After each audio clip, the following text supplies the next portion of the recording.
ছাত্রছাত্রীরা সকলে নিশ্চয়ই খুব ভালো আছো। তোমরা যারা এই বছর অর্থাৎ 2025-এ আইসিএসসির বোর্ড এক্সাম দিতে চলেছো, তাদের জন্য প্রতি বছরের মতো এবছরও আমার চ্যানেল থেকে কয়েকটি প্র্যাকটিস পেপার তোমরা প্র্যাকটিসের জন্য পাবে। এই প্র্যাকটিস পেপারগুলি যদি তোমরা প্র্যাকটিস করো তাহলে পরীক্ষায় অবশ্যই উপকৃত হবে। প্রতি বছরের মতো এবছরও তোমরা এই প্র্যাকটিস পেপারগুলি থেকে প্রশ্ন অবশ্যই কমন পাবে। এর আগে আমি ভিডিওতে প্র্যাকটিস পেপার 1 দিয়েছি, তোমরা নিশ্চয়ই দেখেছো। আজকে আমি প্র্যাকটিস পেপার 2 নিয়ে আলোচনা করব। এই প্র্যাকটিস পেপার তোমরা প্রথম থেকে শেষ পর্যন্ত ভালো করে দেখো এবং প্রশ্নগুলির উত্তর সময় ধরে নিজে লেখার অভ্যাস করো। যারা আমার থেকে এখনও সংকলিতা গদ্য পদ্য এবং চাঁদের পাহাড়ের কোশ্চেন অ্যান্সারের পিডিএফ নাওনি, তাহলে তারা পিডিএফগুলি অবশ্যই তাড়াতাড়ি সংগ্রহ করবে। যারা এই পিডিএফ কোশ্চেন অ্যান্সারের পিডিএফগুলি সংগ্রহ করবে তারা এই প্র্যাকটিস পেপারের পিডিএফও বিনামূল্যে পাবে। এই সংকলিতা গদ্য পদ্য এবং চাঁদের পাহাড়ের কোশ্চেন অ্যান্সারের পিডিএফ তোমরা কিভাবে পাবে তা আমি একটি ভিডিওর মাধ্যমে তোমাদের জানিয়েছি। তোমরা সেই ভিডিওর লিঙ্ক এই ভিডিওর ডেসক্রিপশনে দেখতে পাবে। তাহলে এখন আমি প্র্যাকটিস পেপার 2 নিয়ে আলোচনা করছি। সেকশন এতে তোমাদের ল্যাঙ্গুয়েজ পোর্শনে 40 মার্কস থাকবে। কোশ্চেন 1-এ থাকবে নিম্নলিখিত বিষয়গুলোর মধ্যে যে কোনো একটি বিষয় বেছে নিয়ে আনুমানিক 250 শব্দের মধ্যে একটি প্রবন্ধ লেখো। প্রথমে আছে নাম্বার 1-এ আছে সুস্বাস্থ্য ও চরিত্র গঠনে খেলাধুলার ভূমিকা। এই প্রবন্ধটি আমি তোমাদের বলে দিচ্ছি। খেলাধুলার প্রয়োজনীয়তার কথা আলোচনা করতে গেলে সাহিত্যের কথা বলতে হয়। অন্ন চাই, প্রাণ চাই, আলো চাই, চাই মুক্ত বায়ু, চাই বল, চাই স্বাস্থ্য, আনন্দ উজ্জ্বল পরমায়ু, সাহস বিস্তৃত বক্ষপট। জীবনের প্রতিটি ক্ষেত্রে অসংখ্য প্রতিকূল অবস্থার সঙ্গে সংগ্রাম করার জন্য আমাদের প্রয়োজন সুস্থ দেহ, বলিষ্ঠ মন। খেলা হলো এমনই একটি স্বাধীন, স্বতঃস্ফূর্ত, আনন্দজনক, সৃষ্টিধর্মী চমৎকার ক্রিয়া যার দ্বারা আমরা সুস্বাস্থ্যের অধিকারী হতে পারি। শরীর মন প্রফুল্ল থাকলে তবেই কাজে প্রেরণা পাওয়া যায়। শরীরচর্চায় খেলাধুলার স্থান অত্যন্ত গুরুত্বপূর্ণ। খেলাধুলা চর্চা মানুষকে মানসিক সংকীর্ণতা থেকে মুক্ত করে। খেলা মূলত দুরকম হয়, ঘরের গণ্ডির মধ্যে এবং বাইরের খোলা ময়দানে। ঘরের মধ্যে যে খেলাগুলো হয় সেগুলি হলো ক্যারাম, দাবা, লুডো ইত্যাদি। আবার কিছু খেলা হয় বাইরে, যেগুলো ফুটবল, ক্রিকেট, ভলিবল, সাঁতার ইত্যাদি। খেলা ছেলে মেয়েদের কাছে অবসর বিনোদনের একটা উপায় মাত্র। খেলা তাদের জীবনযাপনেরই একটা অঙ্গ। ছাত্রছাত্রীদের কাছে খেলা অবশ্যই প্রয়োজন। পড়াশোনা তখনই সার্থক হয়ে ওঠে যখন তা করা হয় সম্পূর্ণ স্বাভাবিক অবস্থার মধ্যে। মানসিক বিকাশ কোনোভাবে বাধা পেলে, সবসময় তাদের ইচ্ছা অনিচ্ছাকে নিয়ন্ত্রণ করলে যে কোনো কাজেই মনঃসংযোগে অসুবিধা হয়ে পড়ে। তাই স্বাভাবিক বিকাশের স্বার্থে পড়াশোনা এবং খেলাধুলার একটা সুষ্ঠু সংমিশ্রণ দরকার। তাই আধুনিক পৃথিবীতে মনস্তত্ত্ববিদ এবং শিক্ষাবিজ্ঞানীরা শিশুদের লেখাপড়া শেখানোর ব্যাপারে খেলাধুলা ভিত্তিক শিক্ষা পদ্ধতির সুপারিশ করে থাকেন। তবুও খেলাধুলার বৈজ্ঞানিক প্রয়োজনটি কিন্তু আমাদের দেশের ছাত্রদের চেতনায় জায়গা করে নিতে পারেনি। তাই পাঠ্য বই ছাড়া অন্য কোনো দিকে নজর দেওয়ার তারা সময় পায় না। সেক্ষেত্রে যথার্থ শিক্ষা বা পূর্ণ দৈহিক মানসিক বিকাশ দুটির কোনোটিই হয় না, হওয়াও সম্ভব নয়। যে কোনো খেলাই একটা সুস্থ প্রতিযোগিতামূলক মনোভাবের জন্ম দেয়। আমাদের সমাজ ব্যবস্থায় সহযোগিতা যেমন আছে তেমনই আছে প্রতিযোগিতা। মানসিক প্রস্তুতি বিনা সেই লড়াইয়ে জেতা অসম্ভব। খেলাধুলা সেই মানসিক প্রস্তুতির সুযোগ করে দেয়। খেলার মাঠে যথার্থ শৃঙ্খলার অনুশীলন হয়। শৃঙ্খলাবদ্ধ জীবনযাপনই পারে সঠিক লক্ষ্যে এগিয়ে নিয়ে যেতে। খেলাধুলার মধ্যে দিয়ে শৃঙ্খলাপরায়ণতার চর্চা হয়। তৃতীয়ত, অনেকের মধ্যে বড় খেলোয়াড় হওয়ার একটা সহজাত প্রতিভা থাকে। খেলাধুলার সুযোগ পেলে সেই প্রতিভার বিকাশ লাভ সম্ভব হয়। গীতা রেখে ফুটবল খেলো ঈশ্বরের কাছাকাছি আসবে। খেলাধুলা সম্পর্কে স্বামীজির উপদেশের এই নির্যাসটুকুতে মন বসিয়ে রেখে আমরা যদি খেলাধুলায় আত্মনিয়োগ করি, তাহলে আন্তর্জাতিক ক্ষেত্রে আমাদের দেশ অদূর ভবিষ্যতে গৌরবের আসন লাভ করতে পারবে। নাম্বার বিতে আছে ভারতের শিশু শ্রমিক সমস্যা ও তার সমাধান। এই রচনাটা আমি প্র্যাকটিস পেপার 1-এ তোমাদের যে পিকচার কম্পোজিশন থাকে সেখানে বলে দিয়েছি, তোমরা সেখান থেকে এই রচনাটি দেখে নেবে। নাম্বার সিতে আছে একটি শহরের আত্মকথা। এই রচনাটি আমি তোমাদের বলে দিচ্ছি। বহুকাল আগের কথা, যখন আমার না ছিল এমন সৌন্দর্য, না ছিল এত ঐশ্বর্য, দাপটে জমিদারের পালিত কন্যার মতো অবহেলিত ছিলাম আমি। বন জঙ্গল, শিয়ালের ডাক, মশার উৎপাত, অস্বাস্থ্যকর পরিবেশ আমার নিত্য সঙ্গী ছিল। আজকের ন্যায় আমার কোনো কদর ছিল না। তবু এসবকে উপেক্ষা করে কিছু লোক বাণিজ্য সূত্রে আমার সঙ্গে পরিচিত হতে আরম্ভ করে, আর সেই প্রয়োজনে স্থায়ী বসতি স্থাপন করে। দিনটা 1890 সালের 24শে আগস্ট। ইস্ট ইন্ডিয়া কোম্পানির এজেন্ট জব চার্নক তৃতীয়বারের জন্য ভাগীরথীর তীরে আমারই সহোদরা সুতানুটির বাড়িতে নৌকা নোঙর করলেন। জায়গাটা সাহেবের ভালো লেগে গেল। ব্যাস, আমার সৌভাগ্যের চাকাও বন বন করে ঘুরতে লাগলো তারপর থেকে। আমাদের পালক পিতা মাত্র 1300 টাকার বিনিময়ে আমাদের 3 বোনকে বিক্রি করলেন। আমার অন্য 2 সহোদরা সুতানুটি এবং গোবিন্দপুরকে আমার সঙ্গে যুক্ত করে স্থাপন করা হলো কলকাতা। স্থায়ী বসবাস শুরু করলেন চার্নক। শুরু হলো আমাদের হতদরিদ্র চেহারার আভিজাত্য দানের প্রচেষ্টা। আমার বুকে তৈরি হলো বড় বড় ইমারত, রাস্তাঘাট, বদলে গেল সামাজিক পরিচিতি, গড়ে উঠল ব্যবসা কেন্দ্র। নানা অর্থলোভী, ক্ষমতালোভী, স্বার্থান্বেষী লোকজনের আনাগোনা ঘটতে লাগলো প্রতিদিন। ধুলো, কাদা, জংলা পরিচয় মুছে দিয়ে ইট, পাথর, পিচ, সিমেন্টের নবসাব্জে সজ্জিত হয়ে শুরু হলো আমার পথ চলা। সে এক বিরাট ইতিহাস। আজ এত বছর পার করে সেসব স্মৃতি রোমন্থন করলে মন ভারাক্রান্ত হয়ে ওঠে। ক্রমে ক্রমে চার্নক সাহেবের দল আমাকে দুর্গে পরিণত করল। খুবই দ্রুত সারা ভারতব্যাপী আমার প্রচার ঘটল। সারা দেশের রাজধানী রূপে মর্যাদা পেলাম আমি। একে একে নানা অলংকারে সজ্জিত হতে লাগলাম। আমার বুকে ছুটে বেড়ালো নানা গতির যানবাহন, ট্রাম, মোটর গাড়ি। আজও নতুন সংযোজন হয়ে চলেছে, যেমন ট্রেন, পাতাল রেল, চক্র রেল। একদিকে আমার বুকে যেমন চলল গঠনগত উন্নয়ন, অপরদিকে চলল শিক্ষা, সংস্কৃতি, রাজনীতি, শিল্প, সাহিত্যের অগ্রগতি। আজও গর্ব হয় আমার বুকে স্থাপিত এশিয়াটিক সোসাইটি, বিশ্ববিদ্যালয়, নানা কলেজ, বেঙ্গলি থিয়েটার, এসব মূল্যবান উপহারগুলির জন্য। আমার বুকেই জন্ম নিল রবিশঙ্কর, মধুসূদন, বঙ্কিমচন্দ্র, রামমোহন, বিবেকানন্দর মতো মনীষীরা। সময়ের ফল্গুধারা আজ অনেকটা পথ চলে আসার পরও আমার গুরুত্ব, সৌন্দর্য আজ এতটুকু কমেনি। যুগের তালে তাল মিলিয়ে আমার রূপের পরিবর্তন ঘটেছে। গড়ে উঠেছে নানা বহুতল সুদৃশ্য অট্টালিকা। আমার বুকে গড়ে ওঠা হাওড়া ব্রিজ, ভিক্টোরিয়া মেমোরিয়াল সমগ্র পৃথিবীর দর্শককুলে দৃষ্টিসুখ প্রদানে সক্ষম। নানা অর্থনৈতিক বঞ্চনা সহ্য করে আজ আমি কিছুটা মুমূর্ষু, কিন্তু তা বলে আমি ভেঙে পড়িনি, হারিয়ে যায়নি আমার আত্মসম্মান বোধ। আমি এখনো প্রাণবন্ত, প্রতিবাদী, নিত্য নতুন সৃষ্টিতে মুখর। বন্ধু, যেদিন আর দেরি নেই, যেদিন এই মিছিলের শহর, দুঃস্বপ্নের শহর আনন্দনগরী রূপে বিবেচিত হবে, আবার আমি হয়ে উঠব কল্লোলিনী। তোমাদের শুভকামনা, ভালোবাসা, শ্রদ্ধায় আমি হয়ে উঠব অনন্য।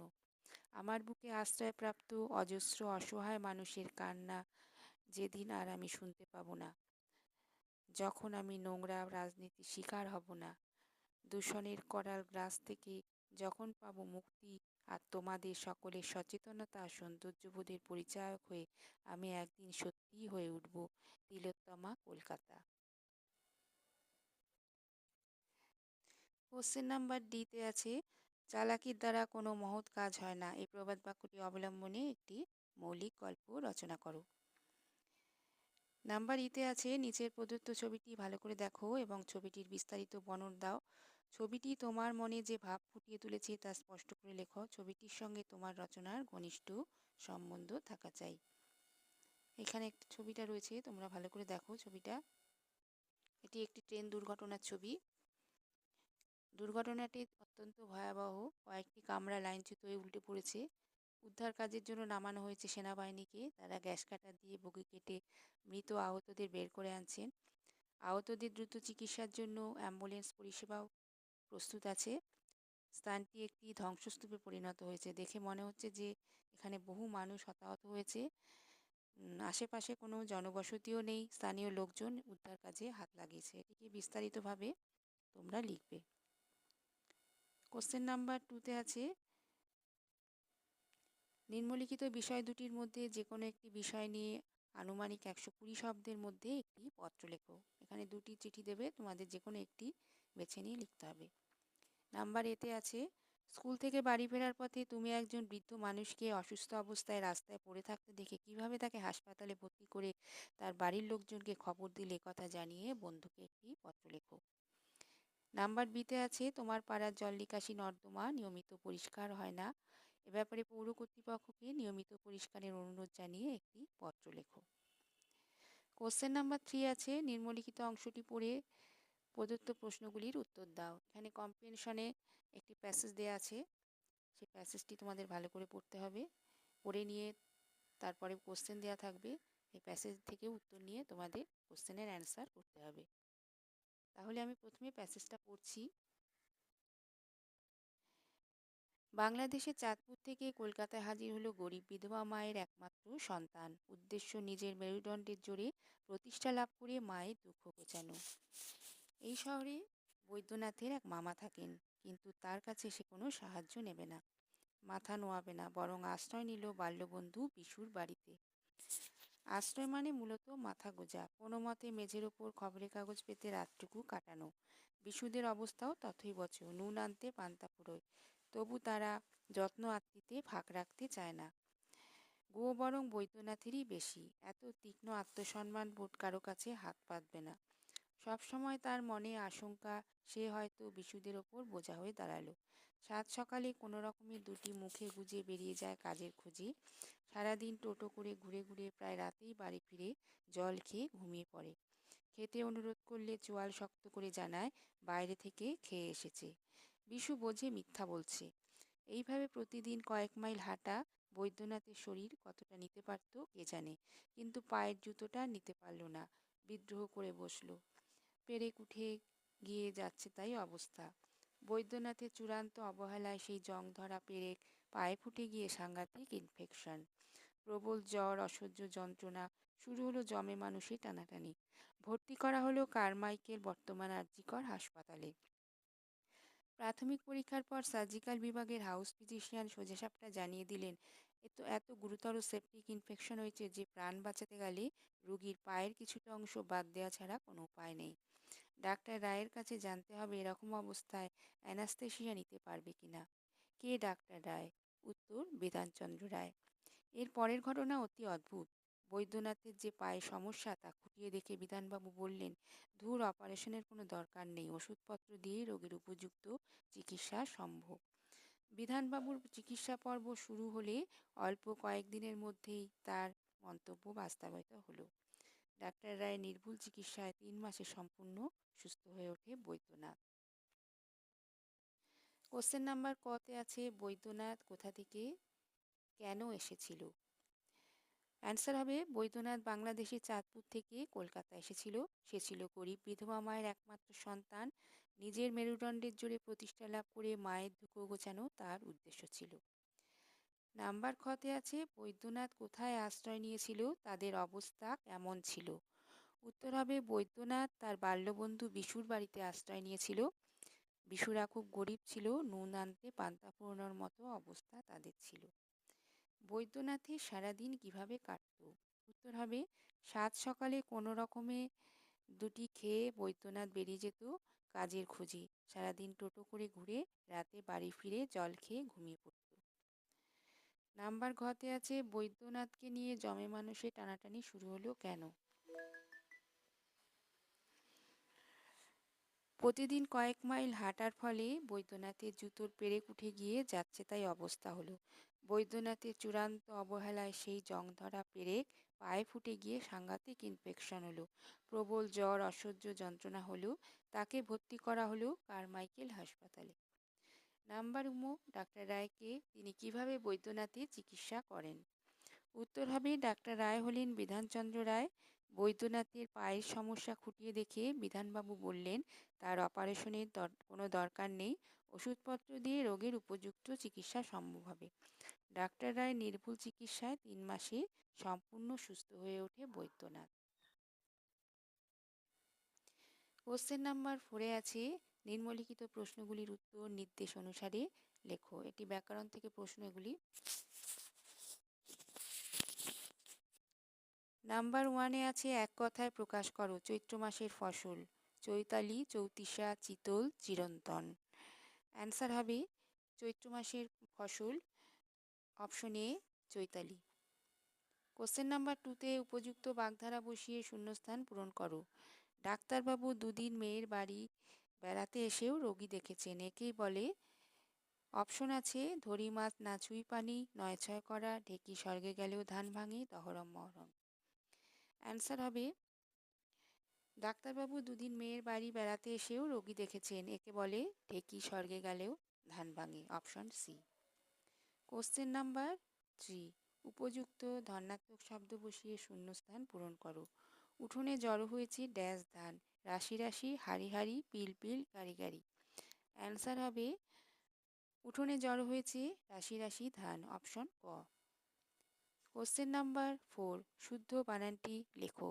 ভৌগোলিক, এখানে অপশন এতে যে ভৌগোলিক বানানটি রয়েছে সেটি শুদ্ধ বানান। কোশ্চেন নাম্বার 5, ভ্রমর শব্দটির অর্থ কী হবে? নাক, পাখি, পতঙ্গ, মৌমাছি। উত্তর হবে অপশন ডি, মৌমাছি। প্রশ্ন নম্বর 6, প্রলোভন দূর করা ভালো নয় কি? এটি কি জাতীয় বাক্য? ইতিবাচক, প্রশ্নবাচক, অনুজ্ঞাবাচক, নেতিবাচক। উত্তর হবে অপশন বি, প্রশ্নবাচক। কোশ্চেন নাম্বার 7, অনেকেরই ঊর্ধ্বশ্বাসে যেতে হয়, এটি কর্তৃবাচ্যে হবে অনেকেরই ঊর্ধ্বশ্বাস কর্তৃক যেতে হয়, অনেকেরই ঊর্ধ্বশ্বাস দ্বারা যেতে হয়, অনেকেরই ঊর্ধ্বশ্বাসে যেতে হয়, অনেকেই ঊর্ধ্বশ্বাসে যায়। এটির অ্যান্সার হবে অপশন ডি, অনেকেই ঊর্ধ্বশ্বাসে যায়।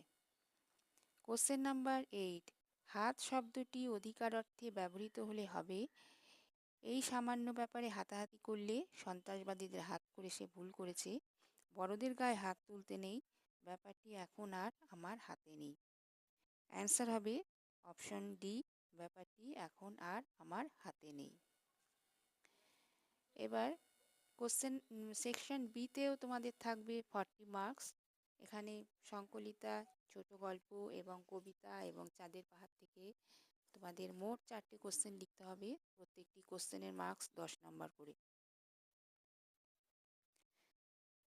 এখানে তোমাদের একটি কথা বলে রাখি যে তোমরা যারা এবছর পরীক্ষা দিতে চলেছো তাদের জন্য 4টে গল্প কিন্তু খুব ইম্পর্টেন্ট এবছর।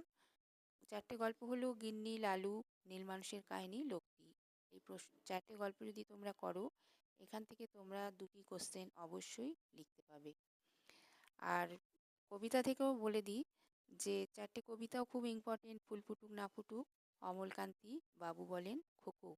এই 4টে কবিতা থেকে তোমরা যে কোনো 2টো প্রশ্ন অবশ্যই লিখতে পারো। এবার তাহলে আমি কোশ্চেন নাম্বার 5 বলছি। গিন্নি থেকে দিয়েছি এই কোশ্চেনটা। বালকদের পীড়ন করিবার জন্য আমাদের শিবনাথ পণ্ডিতের একটি অস্ত্র ছিল, সেটি শুনিতে যৎসামান্য কিন্তু প্রকৃতপক্ষে অতি নিদারুণ। কোশ্চেন নাম্বার ক, শিবনাথ পণ্ডিতের অস্ত্রটি কী ছিল? উত্তর হবে রবীন্দ্রনাথ ঠাকুর রচিত গিন্নি গল্পের শিক্ষক শিবনাথ পণ্ডিতের বালকদের পীড়ন করার জন্য একটি অস্ত্র ছিল। সেই অস্ত্রটি ছিল তিনি ছাত্রদের নতুন নামকরণ করতেন। কোশ্চেন নাম্বার খতে আছে সেটা তিনি কাদের ওপর ও কী করে প্রয়োগ করতেন তার 2টি উদাহরণ দাও। উত্তর হবে শিবনাথ পণ্ডিত বালকদের নতুন নামকরণ করতেন। শশীশেখরকে যখন তিনি ভেটকি নাম দিলেন এবং সেটা তার চেহারার প্রতি লক্ষ্য করে দেওয়া হয়েছে শুনে তার হৃদয়ের যন্ত্রণা দ্বিগুণ বেড়ে গেল। আবার যার নাম ভূতনাথ তাকে নলিনীকান্ত বললে তার অসহ্য বোধ হতো। কোশ্চেন নাম্বার গতে সেটা প্রকৃতপক্ষে নিদারুণ ছিল কেন? উত্তর হবে মানুষের নাম বিকৃত করে দিলে তার প্রাণের চেয়ে প্রিয় স্থানে আঘাত করা হয়। লোকে নিজের থেকে নিজের নামকে বেশি ভালোবাসে। নিজের নাম রাষ্ট্র করার জন্য অনেক কষ্ট করে এবং নামটি রাষ্ট্র করার জন্য মানুষ মরে যেতেও দ্বিধা করে না। সেই নাম বিকৃত করে দিলে তাকে লাঞ্ছনা ছাড়া আর কিছু বলা যায় না। তাই নাম বিকৃত করা প্রকৃতপক্ষে নিদারুণ কষ্টের শামিল। কোশ্চেন নাম্বার ঘ, শিবনাথ পণ্ডিতের চরিত্রটি বিশ্লেষণ করো। উত্তর, শিবনাথ পণ্ডিত ছিলেন বদমেজাজি, অত্যাচারী, কটুভাষী। তিনি ছাত্রদের প্রতি যেমন অত্যাচার করতেন, অকথ্য গালিগালাজ করতেন, বিভিন্নভাবে নিপীড়ন করতেন, ছাত্রদের নাম পরিবর্তন করে তাদের মানসিকভাবেও অত্যাচার করতেন। কোশ্চেন নাম্বার বিতে আছে, আজাহার সাহেব খুবই বিমর্ষ হয়ে গেলেন। এটি লোকটি গল্প থেকে নেওয়া হয়েছে। কোশ্চেন নাম্বার ক, আজাহার সাহেব কে? উত্তর হবে হুমায়ুন আহমেদ রচিত লোকটি গল্পে আজাহার সাহেব 50 বছর বয়সী ব্যবসায়ী, যিনি খুব কৃপণ। যতটুকু জীবন ধারণের জন্য প্রয়োজন ততটুকুই ব্যয় করেন। নারায়ণগঞ্জে তার দুটি গেঞ্জির কারখানা থেকে মাসে 70,000 টাকা আয় হয়। কোশ্চেন নাম্বার খ, তার বিমর্ষতার কারণ কি? উত্তর হবে একজন অচেনা লোক এক বর্ষাকালের রাতে আজাহার সাহেবকে একটি হীরা দিয়ে চলে যান। আজাহার সাহেব বুঝতে পারছেন না যে হীরাটি সত্যি আসল কিনা, কারো কাছে নিয়ে যেতে পারছেন না। হীরাটি তার কাছে আসার পরে 1 সপ্তাহ কেটে গেল। হীরাটি আসল না নকল এটা বুঝতে না পেরে আজাহার সাহেব ক্রমে ক্রমে বেশি পরিমাণে বিমর্ষ হতে শুরু করলেন। কোশ্চেন নাম্বার গ, হীরাটি পরীক্ষার জন্য আজাহার সাহেব কি কি উপায় নিয়েছিলেন? উত্তর হবে হীরাটি পরীক্ষার জন্য আজাহার সাহেব প্রথমে হীরাটি নিয়ে আয়নায় একটা আঁচড় দিলেন। আয়না নিমেষে দুটুকরো হয়ে গেল। আসল হীরা কেমন হয় তিনি জানেন না, কিন্তু এই হীরাটি বেশ ভারী, আলো পড়লে জ্বলন্ত অঙ্গারের মতো ঝিকমিকিয়ে ওঠে। ঘরের বাতি নিভিয়ে দরজা জানলা বন্ধ করে তিনি হীরাটিকে ভালো করে দেখলেন, হীরা থেকে আলো বের হচ্ছে কিনা। একটা বাতি জ্বালতেই হাতের জিনিসটা ঝকঝক করে উঠল। আজাহার সাহেবের একজন ম্যানেজার হলেন মঈনুদ্দিন। এবার আজাহার সাহেব মঈনুদ্দিনের কাছে হীরা চেনার উপায় জিজ্ঞাসা করলেন। হীরা অন্ধকারে জ্বলে কিনা জিজ্ঞাসা করলেন। এভাবে আজাহার সাহেব হীরাটি পরীক্ষা করেছিলেন। কোশ্চেন নাম্বার ঘ, বিমর্ষ আজাহার সাহেবের হীরাটি সম্পর্কে যে অনুরাগ জন্মেছিল তার উল্লেখ করো। হীরাটি বিভিন্ন উপায়ে পরীক্ষা করার পর আজাহার সাহেব যখন বুঝতে পারলেন না হীরাটি আসল না নকল, তখন তিনি বিমর্ষ হয়ে পড়লেন। পরীক্ষা করা জিনিসটার ওপর তার মায়া পড়ে গেছে। তিনি এখন রোজ রাতে হীরাটি নিয়ে খেলা করেন, বালিশের নিচে রেখে ঘুমোতে যান। হীরাটি হাতছাড়া করলে তিনি বাঁচবেন না। কোশ্চেন নাম্বার সি, আমি তোমায় মানুষ খুন করতে দেব না। কে কাকে এই কথা বলেছে? উত্তর হবে মানিক বন্দ্যোপাধ্যায় রচিত অসহযোগী গল্পে ছেলে রমেন পিতা হর্ষনাথকে এই কথা বলেছে। কোশ্চেন নাম্বার খ, কখন বলেছে? উত্তর, রমেন যখন তার বাবাকে বলে এত টাকা লাভ রেখে সব চাল বেচে দিতে, তাতে তার বাবার লোকসান হবে না, অনেক লোকে বেঁচে যাবে, এবং হর্ষনাথ তা না করায় রমেন তার বাবাকে বলে সে সব চাল ডাল বিলিয়ে দেবে, তার বাবাকে সে মানুষ খুন করতে দেবে না। কোশ্চেন নাম্বার গ, কথাটির তাৎপর্য বিশ্লেষণ করো। উত্তর হবে হর্ষনাথ ব্যবসায়ী আড়তদার। দুর্ভিক্ষের বাজারে যখন মানুষ না খেতে পেয়ে মরে যাচ্ছে, সেই সময় হর্ষনাথ মজুদ চাল ডাল বেশি দামে বিক্রি করে ছেলে রমেনের কাছে হর্ষনাথের ব্যবসা মানুষ খুন করা সামিল। কোশ্চেন নাম্বার ঘ, বক্তার চারিত্রিক বৈশিষ্ট্য লেখো। অ্যান্সার হবে বক্তা রমেন দুর্ভিক্ষ পীড়িত মানুষদের পাশে দাঁড়িয়ে তাদের খাওয়ানোর ব্যবস্থা করে। তার বাবার আড়ত থেকে চাল ডাল সংগ্রহ করে সে গরিবদের খাওয়ায়। তার চরিত্রের মধ্যে একজন সৎ মানবদরদী স্বভাবের পরিচয় পাওয়া যায়, যে পরের দুঃখে কষ্টে এগিয়ে আসে। সংকলিতা পদ্য থেকে তোমাদের 3টে কোশ্চেন দেওয়া হয়েছে। কোশ্চেন নাম্বার 8-এ আছে, অথচ সকলেরই ইচ্ছে পূরণ হলো এক অমলকান্তি ছাড়া।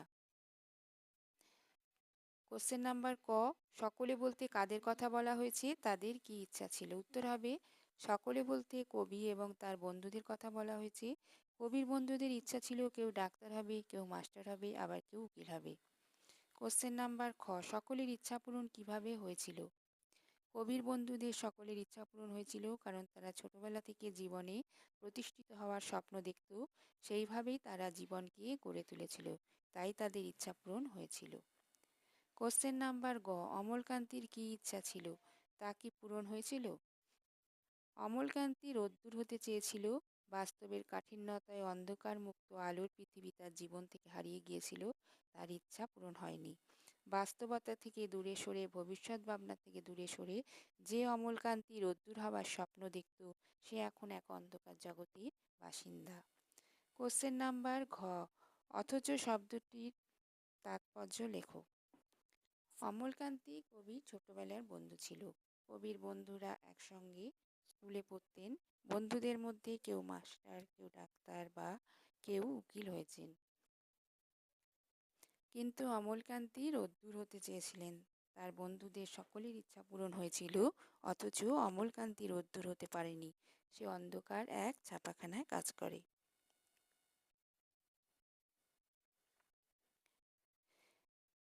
পরের কোশ্চেন, সেই ধন্য নরকুলে লোকে যারে নাই বলে মনের মন্দিরে সেবে সপ্তা সর্বজন। কোশ্চেন নাম্বার ক, নরকুলে বলতে কি বোঝানো হয়েছে? অ্যান্সার হবে মাইকেল মধুসূদন দত্ত রচিত বঙ্গভূমির প্রতি কবিতায় নরকুলে বলতে মানবজাতি বংশ, অর্থাৎ মানুষের হাতে যে বংশ তৈরি হয়েছে সেই বংশের কথাই বলা হয়েছে। কোশ্চেন নাম্বার খ, কে এই উক্তি করেছেন, কোন প্রসঙ্গে করেছেন? অ্যান্সার হবে কবি মাইকেল মধুসূদন দত্তই উক্তি করেছেন। কবি বঙ্গমাতার কাছে মৃত্যুর পরেও অমর হয়ে থাকতে চান, অর্থাৎ নরকুলে তিনি ধন্য হতে চান, মানুষের হৃদয়ে স্থান পেতে চান। নরকুলে ধন্য ব্যক্তিকে লোকে ভুলতে চান না কেন? অ্যান্সার হবে নরকুলে ধন্য ব্যক্তিকে লোকে ভুলতে চান না কারণ মানুষের মনের মন্দিরে সে স্থান পাবে, মানুষ তাকে চিরকাল মনে রাখবে, মানুষ যাকে প্রতিদিন মনে মনে সেবা করবে সেই ব্যক্তি হবে পরম ধন্য মানুষ, অর্থাৎ কোনো কাজের দ্বারা তিনি মানুষের মনের মন্দিরে স্থান পেয়েছেন। কোশ্চেন নাম্বার ঘ, মনের মন্দিরে সর্বদা তাকে সেবা করে কেন? উত্তর হবে প্রত্যেক মানুষকে জীবনে কিছু না কিছু ভালো কাজ করতে হবে, তবে সকল মানুষ তাকে সবসময় মনে রাখবে, মানুষের কাছে তিনি ধন্য মানুষ হবেন, সকল মানুষ তাকে মনে মনে সেবা করবে, মানুষের মনের মন্দিরে তিনি স্থান পাবেন।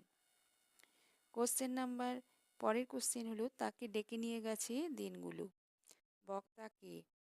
অ্যান্সার হবে কবি সুভাষ মুখোপাধ্যায়ের লেখা ফুল ফুটুক না ফুটুক কবিতা উদ্ধৃত লাইনটির বক্তা হলেন কবি সুভাষ মুখোপাধ্যায়। কবিতাটির কবির দুটি কাব্যগ্রন্থের নাম লেখো। ফুল ফুটুক না ফুটুক কবিতাটির কবি সুভাষ মুখোপাধ্যায়ের দুটি কাব্যগ্রন্থ হল পদাতিক ও চিরকুট। কোশ্চেন নাম্বার গ, তাকে বলতে কাকে বোঝানো হয়েছে, সে কেমন প্রকৃতির? উত্তর হবে তাকে বলতে হরবোলা ডাকা ছেলেটিকে বোঝানো হয়েছে। গায়ে হলুদ দেওয়া বিকেলে একটি ছেলে যে বিভিন্ন পশু পাখির ডাক নকল করে, সেই হরবোলা ছেলেটি কোকিলের গলার স্বর নকল করে ডাকতে ডাকতে যেত, পরন্ত বিকেলে কোকিলের ডাক ডেকে সে দুই একটি পয়সা উপার্জন করত। কোশ্চেন নাম্বার ঘ, কোন দিনগুলি কেন তাকে ডেকে নিয়ে গেছে? উত্তর হবে যুদ্ধ, দাঙ্গা, দুর্ভিক্ষের দিনগুলিতে হরবোলা ডাক ডেকে ছেলেটি পয়সা উপার্জন করত, কিন্তু এই যুদ্ধ দুর্ভিক্ষ কেড়ে নিয়েছে তার প্রাণ। কবি এখানে বলতে চেয়েছেন যুদ্ধ, দাঙ্গা, দুর্ভিক্ষ এসবের পিছনে সমাজের উঁচুতলার শাসক শ্রেণীর প্রত্যক্ষ মদত থাকলেও অপ্রত্যক্ষভাবে এর প্রভাব এসে পড়ে সমাজের নিচুতলার দারিদ্র মানুষদের উপর। এই হরবোলা ছেলেটির মতো যে প্রতিদিন দু পয়সা উপার্জন করে নিজের অন্নের সংস্থান করে, যুদ্ধের ফলে তাদের উপার্জন বন্ধ হয়ে যায়, দুমুঠো অন্নের জন্য তার মৃত্যুর কোলে শায়িত হয়। যুদ্ধের দিনগুলো এই কারণে হরবোলা ছেলেটিকে ডেকে নিয়ে গেছে। চাঁদের পাহাড়ের কোশ্চেন অ্যান্সার আমি এখানে দিইনি, তোমরা এই চাঁদের পাহাড়টা সম্পূর্ণ পড়বে উপন্যাসটি, এবং চাঁদের পাহাড়ের যদি তোমরা কোশ্চেন অ্যান্সার পেতে চাও তাহলে আমার থেকে তোমরা পিডিএফ নিতে পারো, সেখানে আমি সম্পূর্ণ চাঁদের পাহাড়ের কোশ্চেন অ্যান্সার দিয়ে দিয়েছি। তাহলে আজকে আমি প্র্যাকটিস পেপার 2 নিয়ে আলোচনা করলাম। তোমাদের সুবিধার জন্য তোমরা আমি যে 2023-এ 22-এ যে প্র্যাকটিস পেপারগুলো দিয়েছি, 24-এও যে প্র্যাকটিস পেপারগুলো দিয়েছি, মানে গত বছরের বা তার আগের বছরের যে প্র্যাকটিস পেপারগুলো তোমরা পেয়েছো, সেখান থেকে তোমরা যে 40 মার্কসের ল্যাঙ্গুয়েজ পোর্শন আছে ওখান থেকে তোমরা প্র্যাকটিস করতে পারো। ওখানে তোমরা গ্রামার পাবে, ব্যাকরণ পাবে, চিঠি পাবে, সেখান থেকে তোমরা প্র্যাকটিস করলেও উপকৃত হবে। তাহলে ভিডিওটি তোমরা কেমন লাগলো আমাকে অবশ্যই কমেন্টস বক্সে জানাবে। ভিডিও থেকে উপকৃত হলে ভিডিওটি শেয়ার করবে, ভিডিওটি লাইক করবে, এবং চ্যানেলে নতুন হয়ে থাকলে চ্যানেলটিকে অবশ্যই সাবস্ক্রাইব করবে এবং পরবর্তী নোটিফিকেশনের জন্য পাশের বেল আইকনে ক্লিক করবে। আজ তাহলে এই পর্যন্তই, ভালো থেকো সকলে।